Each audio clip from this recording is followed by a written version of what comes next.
मैं वाराणसी से ऋषि गुरु वाटिका में आपका स्वागत करता हूं। आज का मेरा विषय आध्यात्मिक रूप से बहुत ही महत्वपूर्ण और वनस्पति कुसा से संबंधित है। मित्रों, आप मेरे सामने जिस पौधे को देख रहे हैं, इसको हम कुसा बोलते हैं। कुसा और ये आप सरपत देख रहे हैं, इन दोनों में अंतर समझ लीजिए। कुसा और सरपत के अंतर को मैं आज आपको बताऊंगा।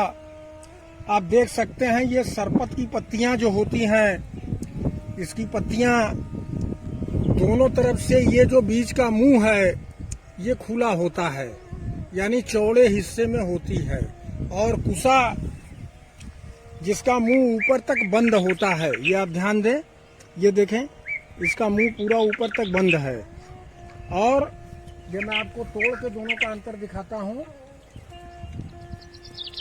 ये आप देख सकते हैं, ये सरपत की पत्ती है जो चौड़ी होती है, और ये कुसा है जो ऊपर से नीचे तक एक समान दोनों सिरा आपस में सटा हुआ होता है। इस तरीके से आप देखें तो ये तो इसके पहचान की विधि हो गई। ये कंफ्यूजन मैं दूर करना चाहता था कि कुसा और सरपत में क्या अंतर है। मित्रों, आप देख सकते हैं इस कुसा को कि इसमें इसकी सारी पत्तियां, आप देखें, आप इसकी किसी भी पत्ती को देखेंगे, सबके पत्तियों का दोनों हिस्सा आपस में सटा हुआ होगा ऊपर से नीचे तक।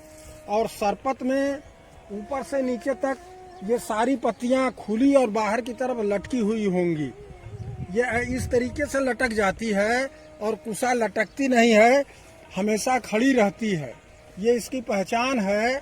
आपको मैं बताना चाहता था, इस विषय में चर्चा करना चाहता था, क्योंकि मेरे धर्म ग्रंथों में और धार्मिक कार्यों में हमारे ऋषि महात्माओं ने इनकी बहुत आवश्यकताओं पर, जो इनके आवश्यकताओं पे बल दिया है, जोर दिया है, इसलिए इस चीज को समझना बड़ा आवश्यक है।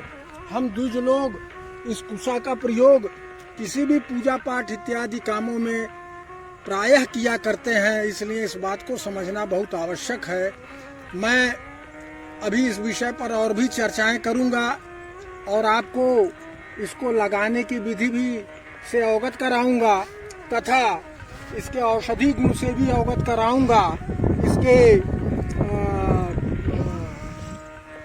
ज्योतिषी और जो हमारे यहाँ परंपराओं में चली आ रही प्रथा है कि कुसा का ही उपयोग पितृ कर्म में, अन्य श्राद्ध कर्म में और अन्य कर्म में क्यों और किस लिए किया जाता है, इसका वनस्पतिक उपयोग क्या है, ये क्यों इतनी महत्वपूर्ण है, इसके विषय में हम आपको चर्चा करेंगे और बताएंगे भी, जो मुझसे संभव हो सकेगा। आप देख सकते हैं कि मेरे पास इतने ज्यादा, आप देख सकते हैं कि कितना ज्यादा यहाँ कुसा उगी हुई है, आप देख लें। और कुसा और सरपत के अंतर को भी अवश्य समझ लें। अब मैं आपको इसके उपयोग इत्यादि के बारे में आपस में चर्चा करने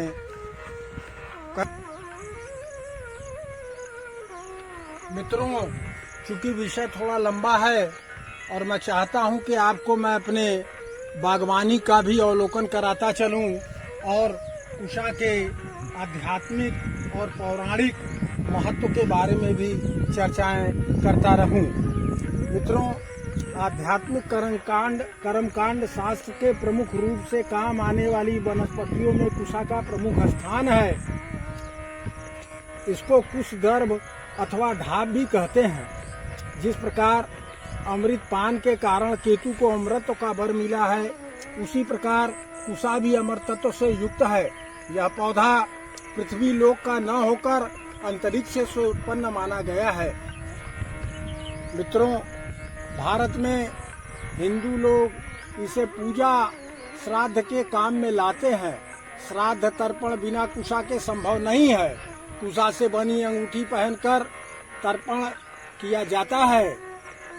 कुसा प्रत्येक दिन नहीं उखाड़नी पड़ती है, लेकिन अमावस्या की तोड़ी कुसा पूरे महीने काम दे सकती है। और अमावस्या के दिन तोड़ी कुसा पूरे साल काम आती है, इसलिए लोग इसे तोड़कर रख लेते हैं।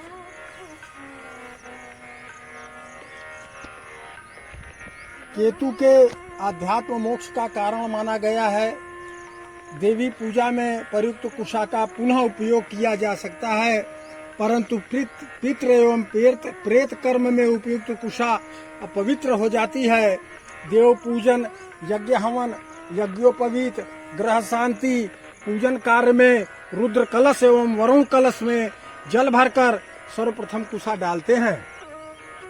कलश में कुशा डालने का वैज्ञानिक पक्ष यह है कि कलश में भरा हुआ जल लंबे समय तक जीवाणु से मुक्त रहता है। पूजा समय में यजमान अनामिका अंगुली में कुशा की नाग मुद्रिका बनाकर पहनते हैं। कुशा आसन का महत्व कहा जाता है कि कुशा से बने आसन पर बैठकर मंत्र जाप करने से मंत्र सिद्ध होते हैं, अर्थात कुश धारण करने से सिर के बाल नहीं झड़ते और छाती के आघात यानी दिल का दौरा नहीं होता। कुशा की पवित्री का महत्व, कुशा की अंगूठी बनाकर अनामिका अंगुली में पहनने का विधान है, ताकि हाथ द्वारा संचित आध्यात्मिक शक्ति पुंज दूसरे अंगुलियों में न जाए, क्योंकि अनामिका के मूल में सूर्य का स्थान होने के कारण यह सूर्य की अंगुली है। सूर्य से हमें जीवन शक्ति, तेज और यश प्राप्त होता है।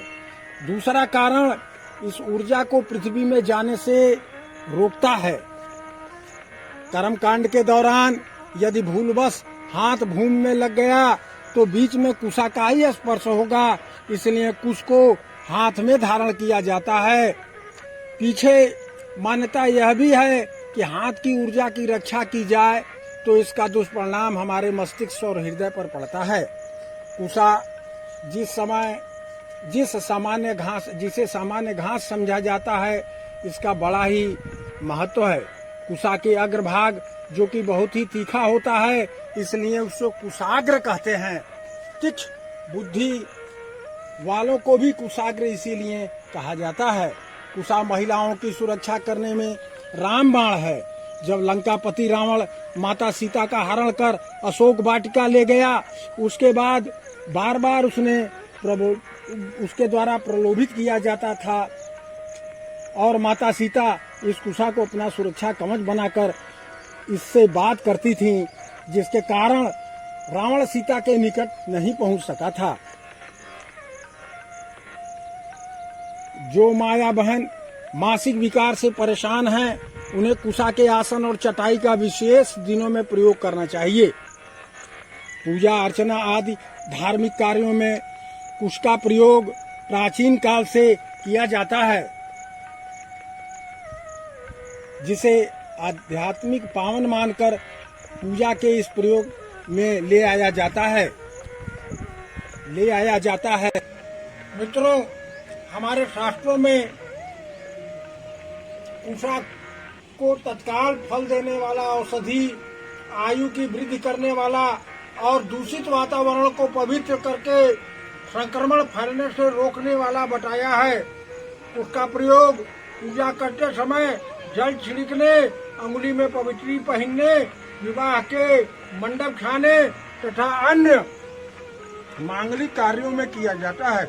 इस घास के प्रयोग का तात्पर्य मांगलिक कार्य एवं सुख समृद्धिकारी है, क्योंकि इसका स्पर्श अमृत से हुआ है। हिंदू धर्म में किए जाने वाले विभिन्न धार्मिक कर्म कांडों में अक्सर कुछ विशेष प्रकार की घास का प्रयोग किया जाता है, जिसका धार्मिक ही नहीं वैज्ञानिक कारण है। कुछ जब पृथ्वी में उत्पन्न होता है तो इसकी धार बहुत तेज होती है। सावधानी पूर्वक इसे तोड़ने पर हाथों को चोट भी लग सकती है। पुरातन समय में गुरुजन अपने शिष्यों की परीक्षा लेते समय उन्हें कुश लाने को कहते थे।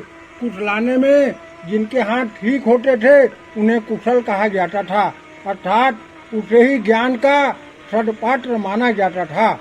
वैज्ञानिक शोधों से भी पता चला है कि कुछ ऊर्जा का कुचालक है, इसलिए सूर्य और चंद्र ग्रहण के समय इसे भोजन तथा पानी में डाल दिया जाता है, जिससे ग्रहण के समय पृथ्वी पर आने वाली किरणें उससे टकराकर पराजित हो जाती हैं तथा भोजन और पानी पर उनकी किरणों का विपरीत प्रभाव असर नहीं पड़ता है। 5 वर्ष की आयु के बच्चों की जिह्वा पर शुभ मुहूर्त में कुश का अग्रभाग से शहद द्वारा सरस्वती मंत्र लिख दिया जाए तो वह बच्चा कुशाग्र बन जाता है। कुश से बने आसन पर बैठकर तब ध्यान तथा पूजन आदि धार्मिक कर्म कांडों से प्राप्त ऊर्जा धरती में नहीं जा पाती, क्योंकि धरती और शरीर के बीच कुश का आसन कुचालक का कार्य करता है। मित्रों, कुश के पास जाएं, श्रद्धा पूर्वक उनसे प्रार्थना करें और फिर ओम फट साथ मेरे घर चलें और ओम फट मंत्र का जाप करते हुए कुश को उखाड़ना है और इसे अपने साथ घर लाना है और 1 साल तक घर रखने में आपको शुभ फल प्राप्त होंगे। कुश 10 प्रकार के होते हैं। शास्त्रों में 10 प्रकार के कुशा का वर्णन मिलता है। कुश, कासा, यवा, दुर्वा, उशीराक्ष, शकुंडका, गोधूमा, ब्राह्मयो, मौजा, दस, दर्भ, सलवजा, यानी कुश, काश, दुर्वा, कुशीर, ब्राह्मी, मूज आदि कोई भी कुश आज उखाड़ा जा सकता है। इसका घर में संचय किया जा सकता है, लेकिन इस बात का ध्यान रखना बेहद जरूरी है कि हरी पत्तेदार कुश जो कहीं से कटी फटी न हो। एक विशेष बात और जान लीजिए कि किस कुश का स्वामी केतु है, लिहाजा कुश को अगर आप अपने घर में रखेंगे तो केतु के बुरे फलों से बच सकते हैं। ज्योतिष शास्त्र के नजरिए से कुश का विशेष वनस्पतिक दर्जा दिया गया है। इसके इस्तेमाल ग्रहण के दौरान खाने पीने की चीजों में होता है। कुश की पवित्र अंगुली में पहनते हैं तथा कुश के आसन भी बनाए जाते हैं। मित्रों, वीडियो काफी लंबा हो रहा है। मैंने आपको अपने छत पर लगे हुए कुछ पौधों का भी अवलोकन करा दिया और आपको कुशा के बारे में जितनी मुझे जानकारी थी लगभग देने की और चर्चा करने की कोशिश किया हूँ। यदि यह वीडियो आपको अच्छा लगे तो इसको शेयर करें, सब्सक्राइब करें, लाइक करें। नमस्कार, ऋषि गुरु।